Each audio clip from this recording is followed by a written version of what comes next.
하나님 말씀 보겠습니다. 하나님 말씀은 사도행전 2장 말씀입니다. 36절에서부터 47절 말씀까지 제가 봉독해 드리겠습니다. 그런즉 이스라엘 온 집은 확실히 알지니 너희가 십자가에 못 박은 이 예수를 하나님이 주와 그리스도가 되게 하셨느니라 하니라. 그들이 이 말을 듣고 마음에 찔려 베드로와 다른 사도에게 물어 이르되 형제들아 우리가 어찌할꼬 하거늘 베드로가 이르되 너희가 회개하여 각각 예수 그리스도의 이름으로 세례를 받고 죄 사함을 받으라. 그리하면 성령의 선물을 받으리니 이 약속은 너희와 너희 자녀와 모든 먼 데 사람 곧 우리 주 하나님이 얼마든지 부르시는 자들에게 하신 것이라 하고 또 여러 말로 확증하며 권하여 이르되 너희가 이 폐허간 세대에서 구원을 받으라 하니 그 말을 받은 사람들은 세례를 받음에 이날에 신도의 수가 3,000이나 더하더라. 그들이 사도의 가르침을 받아 서로 교제하고 떡을 떼며 오로지 기도하기를 힘쓰니라.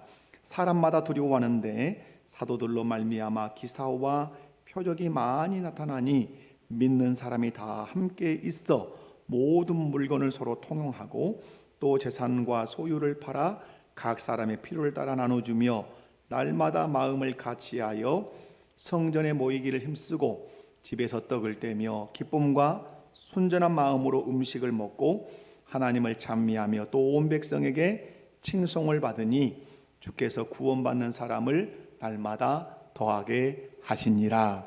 아멘. 할렐루야. 오늘은 우리 목포교회 창립 기념 주일입니다. 12월 22일, 그러니까 1952년 12월 22일에 설립되어서 69주년을 지나서 70주년을 맞이하는 그런 시간을 우리가 맞이하고 있습니다. 우리 목포교회가 세워지고 여기까지 온 것은 먼저는 하나님의 은혜인 줄로 믿습니다.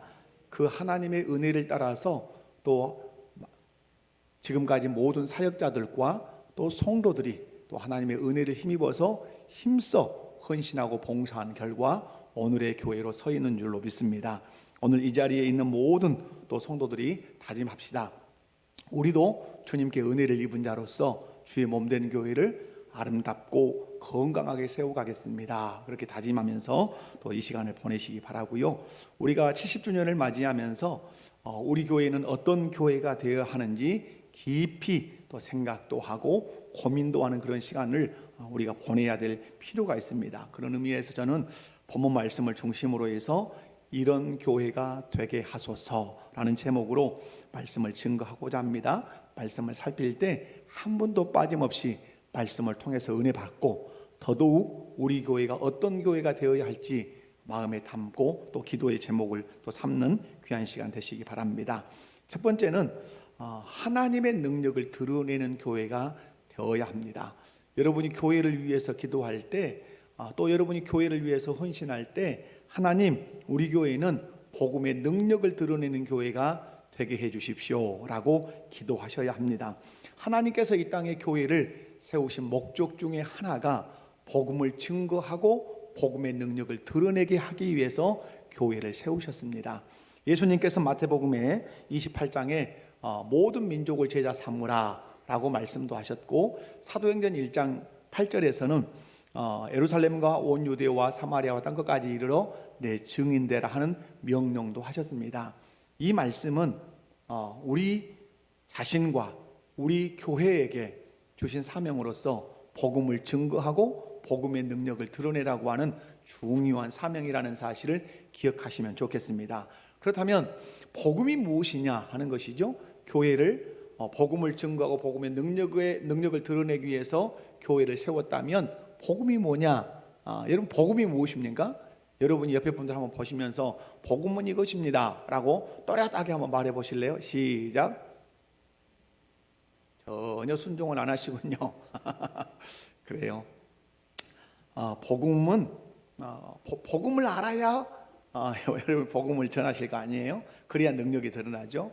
복음은 예수님께서 나의 죄를 위하여 십자가에서 죽으시고 나를 의롭다 하시기 위해서 3일 만에 살아나셨다. 그 예수님이 나의 주시고 나의 그리스도라는 사실을 믿으면 우리의 죄는 사함받고 우리가 하나님의 자녀가 되어 하나님의 자녀에게만 주시는 하나님의 나라를 유업으로 받을 수 있다, 받는다. 이것이 복음인 줄로 믿습니다. 그런데 이 복음에는 하나님의 능력이 있다고 말씀합니다. 어떤 능력이 있을까요? 37절 말씀을 함께 읽어보도록 하겠습니다. 시작. 그들이 마음에 찔려 베드로와 다른 사도들에게 물어 이르되 형제들아 우리가 어찌할꼬 하거늘. 아멘. 이것이 복음의 능력입니다.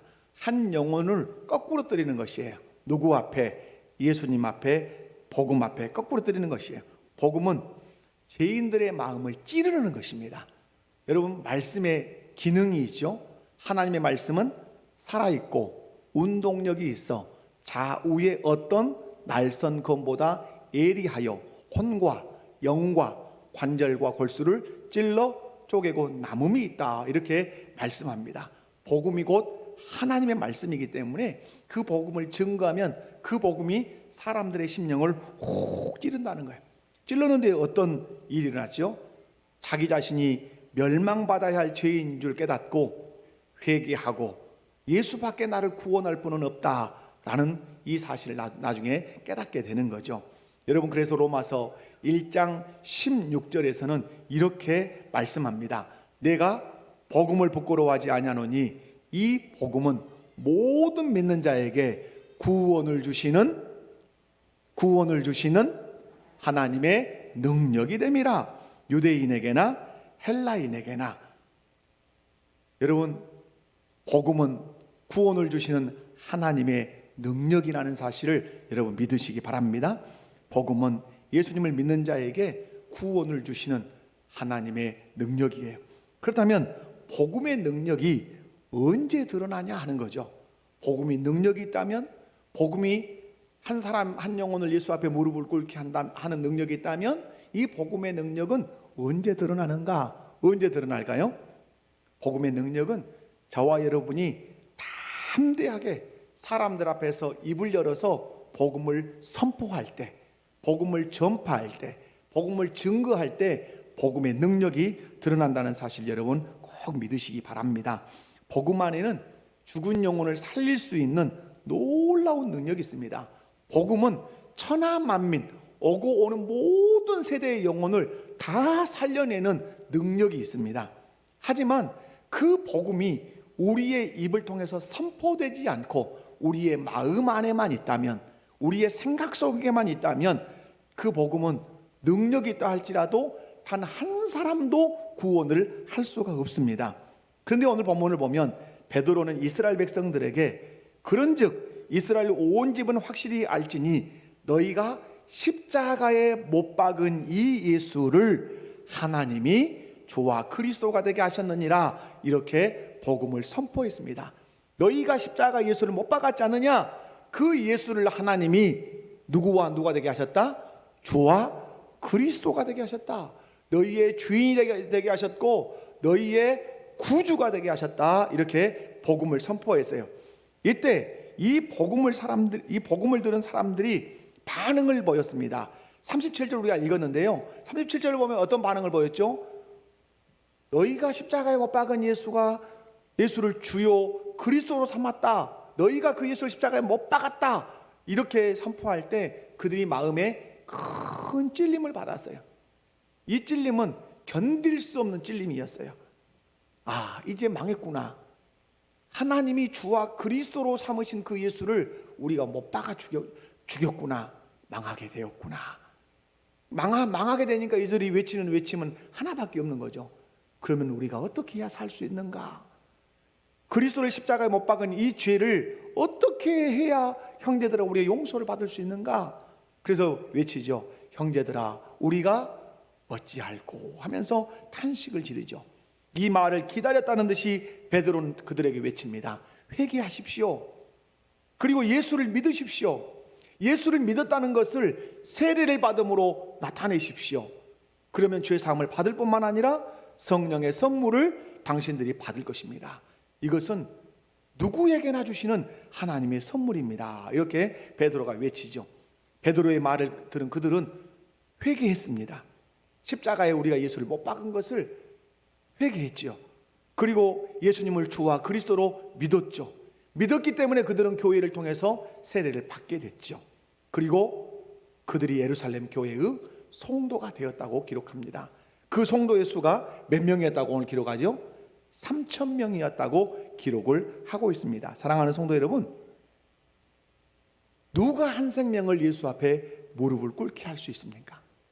여러분 중에 자녀가 예수 믿지 않아서 늘 탄식하며 기도하는 부모가 계실 거예요. 내가 부모지만, 내가 아버지고 어머니지만 내 아들, 내 딸 예수 앞에 무릎 내가 못 꿇게 한단 말이에요. 그런데 복음은 가능해요. 복음에는 능력이 있기 때문에 여러분이 자녀들에게 복음을 전하면 그 복음이 능력이 되어서 여러분의 자녀들을 예수 앞에 무릎을 꿇게 할 거예요. 누가 한 영혼을 지옥에서 천국으로 옮겨 놓을 수 있습니까? 사람으로는 할 수 없어요. 이 지구상에 태어난 모든 인간들이 다 살아서 힘을 규합해도 한 생명을 지옥에서 천국으로 옮겨 놓을 수 없어요. 그러나 할 수 있는 것이 있어요. 그것은 복음이에요. 복음에는 능력이 있어요. 죄인을 구원할 만한 능력이 있고, 지옥으로 가던 그 영혼을 천국으로 옮겨 놓을 만한 능력이 복음 안에 있다는 사실을 여러분 믿으셔야 돼요. 복음에는 이렇게 한 생명, 한 영혼을 살려낼 수 있는 능력, 사망의 그늘에 앉아 있는 그들을 빛 가운데로 옮겨 놓을 수 있는 능력이 복음 안에 있다는 사실을 여러분 믿으시기를 바랍니다. 그런데 우리가 그 복음을 선포하지 않으면, 그 복음을 증거하지 않으면 이 복음은 절대로 능력을 발휘할 수가 없어요. 하지만 우리가 생명을 살리는 복음을 선포하면 그 복음이 강팍한 심령, 심지어는 예수를 십자가에 못 박았던 그 당사자인 사람들까지라도 새 생명을 얻게 하는 능력이 있다는 사실을 여러분 꼭 기억하시기 바랍니다. 사랑하는 성도 여러분, 베드로처럼 사람들 앞에서 담대하게 복음을 선포하면 우리가 상상할 수 없는 사람들이 예수 믿고 구원받는 역사가 일어날 것입니다. 사랑하는 성도 여러분, 우리 교회가 70주년을 이제 맞이합니다. 어떤 교회가 되어야 될 것인가 생각해 보지 않으셔야 되겠습니까? 달려가는 것도 중요합니다. 그러나 달려가는 것보다 더 중요한 것은 어떤 방향으로 달려갈 것이냐는 더 말할 수 없이 소중한 것이죠. 어떤 방향으로 달려가야 합니까? 우리 교회 복음의 능력을 드러내는 교회가 되게 하여 주십시오. 복음을 선포해서 그 복음 앞에 수많은 영혼들이 무릎을 꿇고 지옥 가던 그들이 천국으로 옮겨지는 그 역사를 우리가 복음을 통해서, 그 복음의 능력을 통해서 경험하는 교회가 되게 해 주십시오. 그렇게 기도하시고 그런 교회가 될 수 있도록 여러분이 복음의 능력을, 또 복음을 증거하는 그런 성도들 다 되시기를 주님의 이름으로 축원합니다. 두 번째로는 말씀의 가르침으로 든든히 서가는 교회가 되어야 하지요. 예루살렘 교회는 말할 수 없는 그 은혜를 경험한 교회죠. 특별히 오순절이 되었을 때는 성령이 불같이 임했습니다. 각 사람 위에 불같은 것의 형상이 각 사람 위에 머물러 있었어요. 그리고 성령이 그들을 압도하고 그들을 지배하자 그들이 한 번도 배워보지 못한 애국어로 하나님 나라의 큰 일을 말하는, 복음을 증거하는 그런 일을 경험했어요. 여러분, 오늘 이 자리에 앉아 있는데 이쪽에서는 막 일본어도 하고, 저쪽에서는 중국말도 하고, 저쪽에서 영어하고, 저쪽에서는 스페인어하고 막 이런 말들을 막 한다고 해보십시다. 근데 한 번도 배워본 적이 없어요. 근데 한다면 여러분 어떻겠어요? 이건 너무 놀랄 일이죠. 너무 신기한 일이죠. 이런 일을 경험했지요. 그리고 오늘 본문에 보면 베드로가 한 번 설교하니까 몇 명이 회개했어요? 3,000명. 한 번 설교해서 3,000명의 대형 교회가 돼버린 거예요. 이때 이 초대교회가 집중한 일이 뭐냐 하는 거죠. 성령의 그 불같은 은혜를 경험했습니다. 베드로의 한 번 설교로 3,000명이 교회 안에 들어와서 대형 교회가 돼버렸습니다. 이때 교회가 한 일이 무엇이냐? 매우 중요하죠. 무슨 일을 한 거죠? 42절이죠. 우리 42절 한번 읽어볼까요? 시작.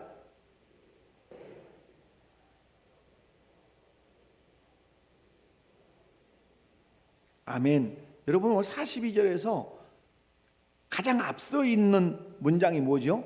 그들이 사도의 가르침을 받아입니다. 받아. 그러니까 여러분, 뒤에 교제와 떡대문과 기도는 어디에서 나오는 것이죠? 가르침에서 나오는 것입니다. 여러분, 그러므로 예루살렘 교회는 가장 먼저 한 일이 뭐다? 가르치는 사역에 집중했다고 하는 것이에요. 교회 안에 쉬지 않아야 하는 사역이 있어요. 그것은 바로 가르치는 사역이에요. 이것이 주님이 원하시는 교회예요.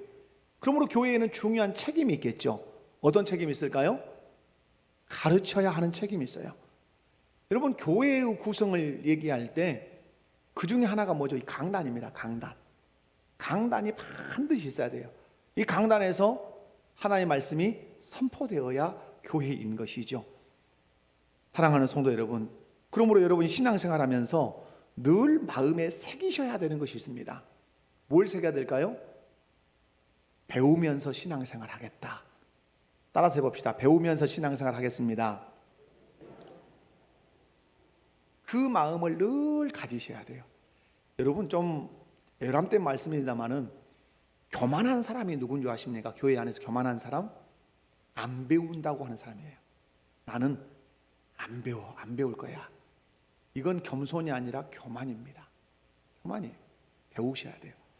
우리 교사들이 25주를 저하고 2시간에서 2시간 반을 매주마다 성경 공부를 이제 해서 지난 금요일 날 마쳤어요. 그러면서 공부하면서 외치는 외침이 있습니다. 여러분도 한번 따라서 해볼까요? 예수 믿는 것은 공부하는 것이다. 예수 믿는 것은 공부하는 것이다. 왜 공부해야 되죠? 하나님이 우리에게 하나님 말씀을 뭘로 주셨어요? 책으로 주셨습니다. 책으로. 문자를 기록해 책으로. 그러므로 읽고 공부해야 합니다. 인류의 기원이 들어 있습니다. 인류의 종말이 들어 있습니다. 하나님의 계획이 들어 있습니다. 그런데 하나님의 이 계획과 이 종말, 하나님의 뜻이 들어 있는데 장르가 만만치 않습니다. 시문학으로 들어 있고요. 역사가의 관점이 들어 있고요. 애언으로도 들어 있습니다. 그리고 편지 형식으로 또 들어 있습니다. 그러므로 이 하나님의 말씀은 그냥 읽는 것도 중요하지만 반드시 뭐 하셔야 돼요? 공부하셔야 합니다. 공부. 그런데 나는 읽지도 않고 공부하지 않는다. 그러면 어떻게 될까요? 그 사람은 신앙생활은 하지만 자기 생각대로 자기 경험대로 해요. 주님 잘 섬겨드리는 신자라고 말하기 좀 어려울 수 있어요. 그러므로 우리 목포교회 속한 모든 성도들, 우리 교회가 말씀 위에 든든히 서가도록 교회는 말씀을 가르치고 성도는 말씀을 배우기를 기뻐할 수 있기를 바랍니다. 우리가 어떤 공동체에 속속되면 그 공동체에 소속되면 우리 이 공동체에서 어떻게 생활해야 될지를 반드시 가르칩니다. 여러분, 아이들 학교 보내면 학교에서 학교 생활 가르치겠죠. 군대 가면 군대 생활 어떻게 해야 되는지 다 가르치겠죠. 마찬가지예요. 하나님께서도 공동체를 만들어 놓으시고 그 공동체에게 누군가를 소속시킬 때는 반드시 가르치십니다. 1번 사역이 무엇이라고요? 가르치는 사역이에요. 여러분, 에덴 동산을 만들었어요. 에덴 동산을 만들 때 어떻게 만들었을까요? 아담 옆에다 놔두고 에덴 동산 만들었을까요? 에덴 동산 만들어 놓고 아담을 에덴 동산으로 들여보냈을까요? 후자죠. 죄송합니다. 다 아는 거 무시하듯이 물어봐서. 그러나 무시하진 않았습니다. 여러분, 하나님은 에덴 동산을 아주 조금도 부족함이 없이 하나님 보실 때 탄성을 지르고 보시기에 좋았다 할 정도로 좋게 만드셨어요. 그리고 아담과 하와를 그 에덴 동산으로 들여보내셨어요. 그러시면서 제일 먼저 하신 일이 뭐죠? 가르치시는 것이었습니다. 뭘 가르치셨죠? 경작해라, 지켜라. 이 에덴 동산을 지켜라. 각종 열매 다 네가 입으로 다 먹을 수 있어. 다 마음껏 먹고 누려라. 그러나 하나는 먹으면 안 된다. 선악을 알게 하는 나무의 실과는 먹지 마라. 먹지 않으므로 네가 피조물이고 내가 창조주고 네가 대리통치자고 내가 진짜 왕이라는 사실을 선악과를 먹지 않으므로 내게 보여야 된다라고 가르치셨어요. 여러분, 하나님께서 이스라엘 백성들을 애굽에서 구원해서 홍해를 지나서 어디서 멈추죠? 시내산에서 딱 정착을 합니다. 1차적으로 근 1년 오죠. 이렇게 머물죠. 그런데 여러분, 신의 산에서 머물 때 하나님께서 모세를 신의 산으로 부르십니다. 그리고 모세에게 율법을 주십니다. 마치 에덴 동산에 있는 아담에게 선악과라고 하는 법을 주시는 것처럼 이스라엘 백성들에게 율법이라고 하는 법을 딱 주십니다. 그리고 가르치십니다. 너희는 이제 저 애굽 이집트의 백성이 아니라 하나님 나라 내 백성이 됐기 때문에 내가 너희에게 법을 준다. 율법이다. 이 율법을 어떻게 너희들이 지켜야 되는지 내가 가르치겠다 하시면서 출애굽기 20장에서부터 40장에 이르기까지 율법을 쭉 가르치십니다. 여러분, 이스라엘 백성들이 이 율법을 지키지 않고 엉뚱하게 삶으로 말미암아서 바벨론 포로로 끌려갑니다. 자, 옆에 분들 한번 보셔요. 쳐다보시고 몇 년 포로 생활했대요? 물어봐요. 바벨론에서 몇 년 포로 생활했대요? 자, 3년, 10년, 70년. 네, 죄송해요. 잘 알고 계시는데 70년 포로 생활을 했어요. 70년 포로 생활이 딱 끝나니까 본국으로 귀환했어요. 본국으로 귀환한 공동체가 가장 먼저 한 일이 무엇일까요? 지금 계속해서 저는 답을 여러분에게 던져주고 있죠. 말씀을 가르치는 사역을 했어요. 그 가르치는 사역에 선봉에 섰던 사람이 누구인 줄 아시나요? 에스라예요. 에스라가 하나의 교과서를 딱 들고 섰습니다. 그건 자기가 기록한 교과서입니다. 포로 귀한 공동체에게 민족의 정체성과 하나님과 하나님의 역사를 가르치기 위해서 자기가 교본을 썼어요.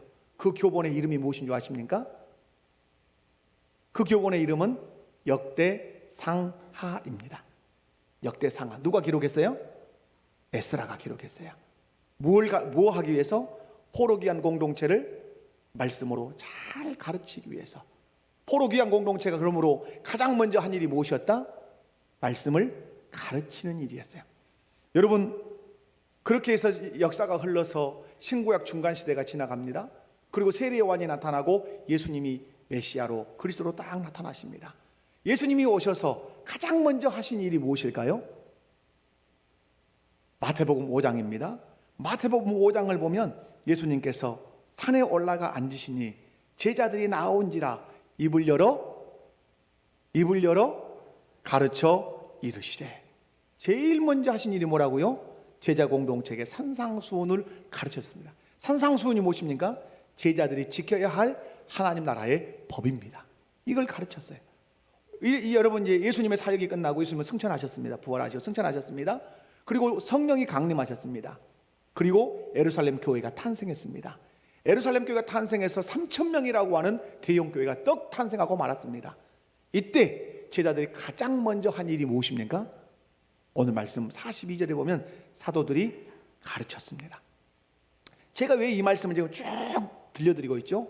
성경의 흐름은 공동체가 탄생할 때마다 가장 먼저 한 일은 떡을 나누는 일도 아니고 프로그램을 개설해서 행복을 강론하는 것도 아니죠. 공동체가 탄생하면 그때그때 탄생할 때마다 말씀을 가르치는 사역을 가장 우선으로 했다는 사실 여러분이 잊지 않으셔야 돼요. 그렇다면 이 말씀을 통해서 우리에게 교훈하시는 것이 무엇이냐 하는 것이요. 지금 이 지상에서 있는 우리 목포교회가 앞으로 바라보고 나아가야 할 교회의 방향성은 무엇이다? 교회 안에 쉼없는 말씀의 가르침이 존재해야 한다. 그래야 교회가 든든한 교회가 된다고 하는 사실이에요. 저는 여러분에게 늘 말씀드립니다. 어떻게 믿지 마라. 어떻게 믿지 마시라. 덮어놓고 믿지 마시라. 여러분, 의외로 성경을 덮어놓고 믿는 분들이 의외로 많습니다. 여러분, 충격적인 얘기 하나 제가 말씀드릴게요. 좀 놀라셔야 돼요. 그러나 절도는 하면 안 돼요. 119차가 와야 되니까. 여러분 중에도 그런 분이 혹시 계실 수 있어요. TV에서 요한계시록 세미나라고 하는 광고가 계속 떴어요. TV에서. 그리고 유튜브 같은 데도 보면 요한계시록 세미나라고 하는 것이 약간 황금색도 들어가 있으면서 갈색 바탕에 요한계시록 세미나. 그 어디도 출처를 말하지 않아요. 그런데 그것이 신천지가 말하는 요한계시록 세미나였어요. 이번에 교회 신문에서 희한한 뉴스가 났어요. 그 요한계시록 세미나에 700명의 목회자가 참석했다 이 말이에요. 몇 명이요? 그러나 여러분 저는 안 갔습니다. 700명의 목회자가 참석했다. 혼돈스러운 세대라 이 말이죠. 그래서 저는 700명의 목회자 누가 갔을까 이런 생각을 합니다. 여러분 한국 교회를 위해서 기도하실 때 많이 기도하셔야 될 것은 군소신학이 사라지기를 기도하셔야 됩니다. 군소신학. 지금 얼마나 어려우냐면 일주일에 토요일에 한 번 신학교라고 하는 데를 가가지고 1년 공부해서 자기들이 모여서 목사 안수를 주는 이 희한한 신학교가 있습니다. 이런 데가 많아요. 몇 군데가 있단 말이에요. 생각한데 그런 분들이 가지 않았을까 이런 생각도 해보지만 어찌 그렇다고만 말할 수 있겠습니까? 여러분 우리 교회가 뭘 지향해야 돼요? 말씀의 가르침을 잘 받는 교회가 되셔야 된다 이 말이에요. 여러분 오늘 말씀을 보면 42절을 눈여겨보시면 사도의 가르침을 받아야 받아서 뭘 했습니까? 교제를 했고 떡을 뗐고 기도했어요. 그러니까 앞에 딱 놓여있는 문장은 사도의 가르침을 받아야 이건 현재 능동태예요. 제가 이 부분을 보지 않았는데 제가 일부 예배 끝나고 가서 이제 헬라어 이 부분을 보니까 받아라고 가르침을 받아 이 부분은 현재 능동태예요. 뭔 말이에요? 지금도 우리는 계속해서 가르침을 받아야 돼. 받고 난 이후에 교제하고 가르침을 받고 난 이후에 떡을 떼고 받고 난 이후에 교제를 해야 된단 말이에요. 그래야 그것이 바른 교제고 바른 떡을 떼미고 바른 기도라고 말할 수 있는 것이에요. 신앙생활을 할 때 배우면서 하십시오. 옆에 분들 손잡고 한번 인사합시다. 따뜻하니까 잠도 오신가 비요. 신앙생활 배우면서 합시다. 아멘이십니까? 아멘이세요? 저는 우리 교회가 말씀 가르친다고 광고가 뜨면 빨리 안 가면 택도 없다. 이 분위기가 저는 되기를 원합니다. 말씀을 가르치는 곳이라면 성도들이 벌떼같이 떡 준다는 데는 별로 관심이 없어. 근데 말씀을 강론하고 말씀을 공부한다면 성도들이 줄을 서는 그런 교회, 든든한 교회 되기를 주님의 이름으로 축원합니다. 여러분 배우지 않으면 어떤 문제가 생길까요? 배우지 않으면 내 생각대로 교회 생활하게 돼 있어요. 내 경험을 가지고 교회 생활하게 돼 있어요. 제가 지금 예비 부부 한 쌍을 놓고 결혼 예비 학교를 합니다. 제가 계속 지금 광고를 하는 거예요. 이것은 결혼 예비 학교를 해요. 그래서 두 강좌를 했어요. 두 날을. 얼마나 저도 은혜가 되고 이 두 친구도 은혜를 받는지 몰라요. 너무너무 좋아요. 왜 해야 되죠? 남편이고 아내가 됐지만 남편이 무엇을 해야 되는지 아내가 무엇을 해야 되는지 여러분 알고 장가가시고 알고 시집가셨습니까? 거의 없습니다. 그래서 요즘은 결혼 예비 학교라는 것을 합니다. 많이 해요. 남편의 역할, 아내의 역할을 모르니까 싸우는 거예요. 남자가 무엇인지 여자가 무엇인지 모르니까 싸우는 거예요. 어떠했어야 되는데 배웠어야 되는데 남자는 이런 존재고 여자는 이런 존재야. 아버지는 이런 존재고 어머니는 이런 존재야. 남편은 이런 역할을 하고 아내는 이런 역할을 해야 돼 라는 것들을 그래도 기본적으로 좀 배우고 갔어요. 그리고 가정 경제는 통장을 따로 가질 거냐 합칠 거냐 이런 것들을 배웠어야 되는데 배우지 않으니까 통장 가지고 싸워. 요즘은 이혼할 때 사유가 뭐까지 소송 그건 줄 아십니까? 포인트 카드 쓰면 포인트 있죠. 포인트를 가르는 것까지 소송이 걸립니다. 요즘은 소송을 걸어요. 그 정도로 복잡합니다. 그런데 여러분 뭐예요? 배우지 않고 결혼 생활하니까 얼마나 힘이 들어요. 좀 뭔가 좀 이제 알만하니까 죽을 때가 된 거예요. 그죠? 이제는 내가 내 남편을 알만하고 내 아내를 알만해서 이제 사랑이라고 하는 것, 이 잔잔하고 은은한 그 사랑이라고 하는 거 뭔가 알만하니까 돌아가셔 버린 거예요. 그래서 결혼도 어떻게 해야 돼요? 배워서. 그래서 제가 우리 안수 집사님들 수요일 날 이렇게 교육하잖아요. 제가 물어봐요. 안수 집사 어떻게 하는 줄 배워서 안수 집사 그 직무를 감당하고 계십니까? 물어봐요. 들어서는 배운 것도 이렇게 직접적으로 선배 장모님이 나를 앉혀놓고 안수 집사는 이렇게 하나님을 섬기고 교회를 섬기는 것이라네, 이렇게 성도를 섬기고 이렇게 목회자와 관계를 해야 된다는 것이라네 라고 수없이 가르치는 가르침을 받아본 적이 있냐? 아니면 어떤 목회자들이 또 모아놓고 쉼없이 가르치셔서 가르침을 받아본 적이 있는가? 우리 장로님들 한번 스스로 일부 예배 때도 제가 그런 질문을 던졌어요. 우리 장로님들은 장로직을 어떻게 해야 된다는지 잘 어떻게 배우셨습니까? 배우셔서 하고 계신 줄로 믿습니다만은 안 배우면 어떻게 돼요? 안 배우면 직장 생활 생각하면서 당해야 한단 말이에요. 그렇지 않겠어요? 직장에서는 이렇게 하니까 이 생각으로 이렇게 하는 거예요. 당회가 무엇인지, 당회에서 어떻게 회의를 해야 되는 건지, 교회라고 하는 생리는 직장과 어떻게 다른 것인지 전혀 모르면 그냥 세상에서 경험한 그걸 가지고 교회에 와서 하니까 그게 뭐가 되는 거예요? 그것이 세속화가 되는 거예요. 그게 인본주의가 되는 거예요. 여러분, 분명한 사실, 결혼 생활이 됐든 교회 생활이 됐든 무엇이 됐든 특별히 신앙생활 어떻게 하자? 배우면서 하자. 다시 옆에 분들 한번 바라보면서 인사해요. 배우면서 신앙생활 합시다. 그래도 될까 말까 하여. 그래도 될까 말까 해요. 배우면서 해도 될까 말까 해요. 우리 목포교회 모든 성도들은 말씀을 잘 배워서 신실한 신자로 설 뿐만 아니라 신실한 교회로 우리 교회를 세워가시기를 주님의 이름으로 축원합니다. 세 번째로는 예수 그리스도가 다스리시는 교회가 되게 해야 합니다. 이것이 우리 신앙생활의 꽃입니다. 우리 신앙생활의 목표점입니다. 우리 교회, 누가 다스리는 교회? 예수 그리스도가 다스리는 교회. 제가 목회를 하면 어떻게 목회를 해야 잘했다고 할 수 있을까요? 주님이 다스리시는 것 같은 교회가 돼야 되는 거예요. 주님이 다스리시는 교회가 되도록 하는 목회여야 제가 잘하는 거예요. 오늘 47절 말씀을 보면 예루살렘 교회가 온 백성에게 뭘 받았습니까? 칭송 박수 받았단 말이에요. 우리 이 목포 시내에서 가장 칭찬받을 만한 교회, 그러면 어느 교회 해야 돼요?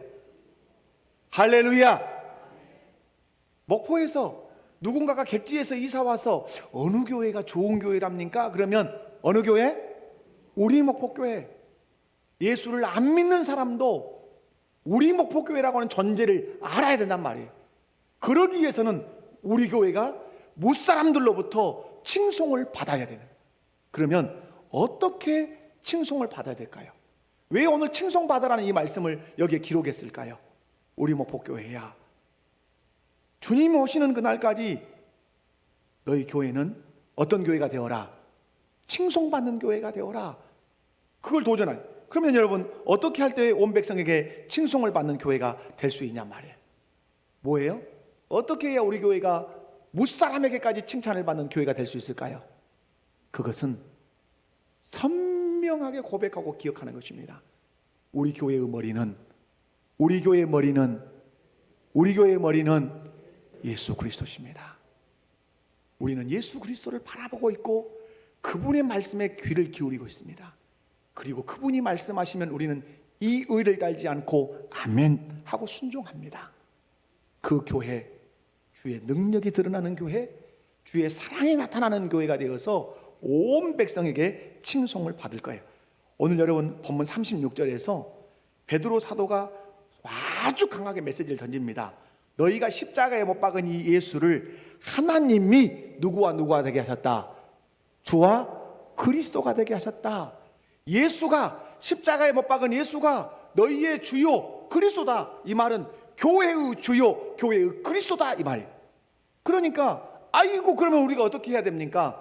회개해라. 그리고 예수를 믿어라. 예수를 주와 그리스도로 받아들여라. 그리고 세례를 받아라. 그리고 교회에 속해라. 그러니까 그들이 회개하고 예수 믿고 세례 받고 교회에 속해서 3천의 성도가 된 거예요. 여러분, 이들에게 사도들이 하는 건 뭐죠? 가르치는 거예요. 여러분, 3천 명의 이 사람들이 교회 안에 들어왔다는 말은 예수님을 누구로 받아들였다는 거예요? 주와 그리스도로, 교회의 머리로, 내 인생의 주인으로 그들이 모시고 딱 받아들였어요. 받아들여서 교회에 들어온 그들에게 사도들이 한 일이 뭐예요? 그분의 말씀을 가르쳐 주는 거예요. 그분이 이렇게 살라고 말씀합니다. 그분이 이렇게 신앙생활 하라고 우리에게 지금 말씀해 주고 있습니다 라고 사도들이 주님의 말씀을 가르치는 거예요. 그러면 여러분 43절에서부터 47절까지의 말씀은 삶이거든요. 재산을 팔고 소유를 팔고 각산의 필요를 따라 나눠주고 마음을 같이 성전에 모이기를 힘쓰고 집에서 떡을 떼고 마음을 또 기쁨과 순전한 마음으로 음식을 먹고 하나님을 찬미하고 온 백성의 칭송을 받았다. 왜 이런 삶이 나타날 수 있냐 말이에요. 내가 주인 되면 불가능합니다. 그죠? 내가 주인 되면 의견이 얼마나 많은데 이게 가능하겠어요? 불가능하죠.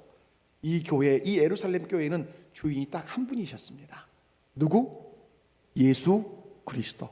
그분이 하명하시면 모든 성도들은 아멘 하고 순종했던 것입니다. 그러니까 거기에 조금도 다툼이 없었고 조금도 분열이 없었고 한 마음이 될 수 있었고 같은 마음으로 떡을 뗄 수가 있었습니다.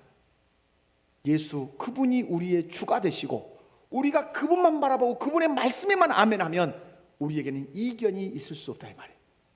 주님의 말씀이니까, 주님이 명령이시니까, 주님의 계명이니까 라는 말씀을 내밀면 하고 싶은 얘기가 있어도 멈추는 거예요. 고린도전서 말씀을 여러분 아십니까?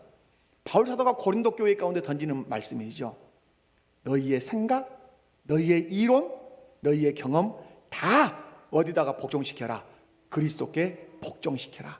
신앙생활이 무엇입니까? 신앙생활은 내가 하고 싶은 말을 하지 않는 거예요. 신앙생활은 내 이론을 펼치지 않는 거예요.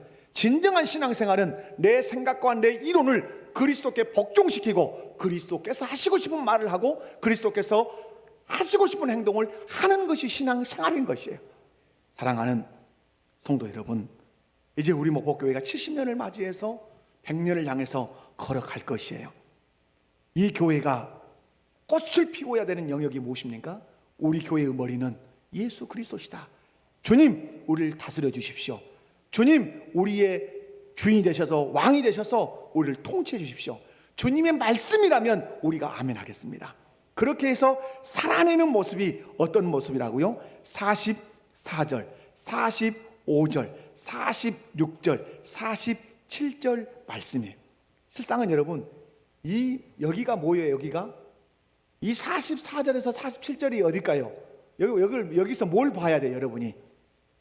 여기서 43절에서 47절까지를 이렇게 들여다보면 여기서 뭐가 보여야 돼? 뭐가? 대답하시라. 대답해야 오늘 집에 가는 거예요. 뭐가 보여? 43절에서 47절을 읽으면 보여야 돼요, 여러분 눈에. 이것이 무엇이구나. 이것이 무엇이구나. 이것이 교회일 뿐만 아니라 이것이 교회일 뿐만 아니라 여기가 하나님 나라구나. 이것이 하나님 나라구나. 교회를 통하여 우리 주님은 하나님 나라가 보여지기를 원하셨구나. 여러분 43절에서 47절을 읽어보십시오. 여기가 하나님 나라예요.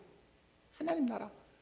우리 주님은 우리 교회를 통해서 이 하나님 나라가 드러나기를 원하시는 거예요. 세상이 볼 때 세상에서 볼 수 없는 공동체의 모습을 보는 거예요. 누가 내 소유를 팔아 가난한 자에게 줄 수 있어요? 누가 내 재산을 팔아서 가난한 자에 나눠줄 수 있냔 말이에요. 여러분 그게 쉬울 것 같아요 지금? 당장 여러분 자신에게 물어봐요. 그게 쉽냐고. 어렵죠. 그런데 누가 은혜 주시면 교회의 머리 대신 주님이 우리 모두에게 은혜 주시면 그 일이 가능하다 이 말이야. 그곳이 하나님 나라라 이 말이에요. 여러분 이 모습이 구약에 어디서 드러나야 된다고요? 여호수아가 땅을 차지하고 가나안을 차지했습니다. 그때가 이 모습이 드러났어야 돼요. 그런데 어때요? 이스라엘의 왕이 없으므로 자기 소견에 옳은 대로 행해서 엉망인 나라가 된 거예요. 근데 여기는 왜 그러죠? 여기는 자기 소견, 이스라엘의 왕이 없는 게 아니에요. 이 교회에는 왕이 있었어요. 예수 그리스도 왕이 계셨어요. 그래서 자기 소견으로 사는 것이 아니라 예수 그리스도의 소견으로 사니까 이 모습이 나타난 거예요. 여기서 하나님 나라가 구현된 거예요. 하나님의 꽃이, 하나님의 그 사역의 꽃이 여기서 핀 거예요. 이 꽃을 이 꽃이 언제부터 피기를 주님은 계획하셨습니까? 창세기 12장이에요. 아브라함을 부르셔서 계획하시고 바라보시는 것이 이 나라였어요. 이 나라. 하나님을 왕으로 삼고 하나님의 말씀 앞에서 유무상통하고 너를 나라고 여기며 서로 사랑하는 그 공동체, 그 하나님 나라를 주님이 기대하셨단 말이에요.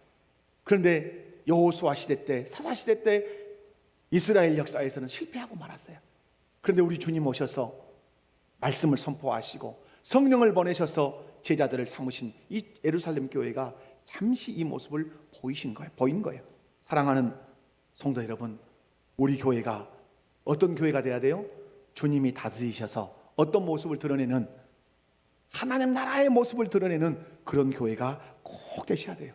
그러기 위해서 여러분의 관점 하나가 바뀌어야 돼요. 예수 믿으면 뭐가 바뀐다? 관점이 바뀌어요. 사람을 보는 눈이 바뀝니다. 여러분, 예수 믿기 전에는 째려봤어요. 미친 이렇게 하면서 미워했어요. 내 감정 따라 사람을 대했어요.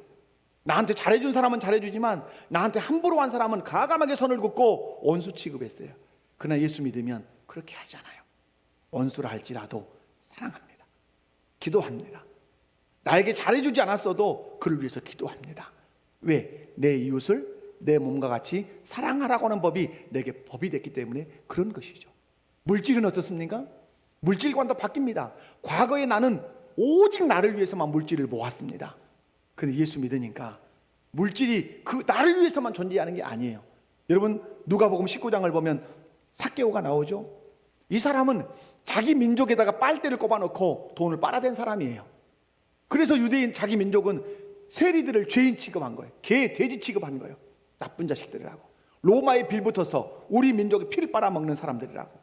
그런데 그 사람이 예수를 만나니까 이렇게 말합니다. 내 소유의 절반을 가난한 자들에게 주겠사오며 토색한 것이 있으면 4배를 갚겠나이다. 예수 믿으니까 물질관이 바뀐 것이죠. 그래서 서로 사랑하는 교회가 된 것이에요. 사랑하는 성도 여러분, 예수님이 교회의 머리가 되시고 그분의 말씀이 우리의 삶의 원리가 될 때 우리 교회 안에서 드러나는 모습은 사람 냄새 나고 탐욕의 더러운 냄새가 풍기는 그런 교회가 아니라 하나님의 사랑이 드러나고 예수 향기가 풍겨나는 그런 교회가 될 줄로 믿습니다. 그러므로 70년을 맞이하면서 우리가 소원하고 기도해야 되는 것, 주님이 다스리시는 교회. 그래서 우리 교회 안에서 하나님 나라의 그 모습이 온전히 드러나 하나님께 영광을 돌려서 온 백성에게 칭송을 받아 결국 주께서 구원받는 사람을 날마다 더하게 해주시는 그 은혜를 경험하는 우리 교회가 되어야 될 줄로 믿습니다. 다 같이 자리에서 일어납시다.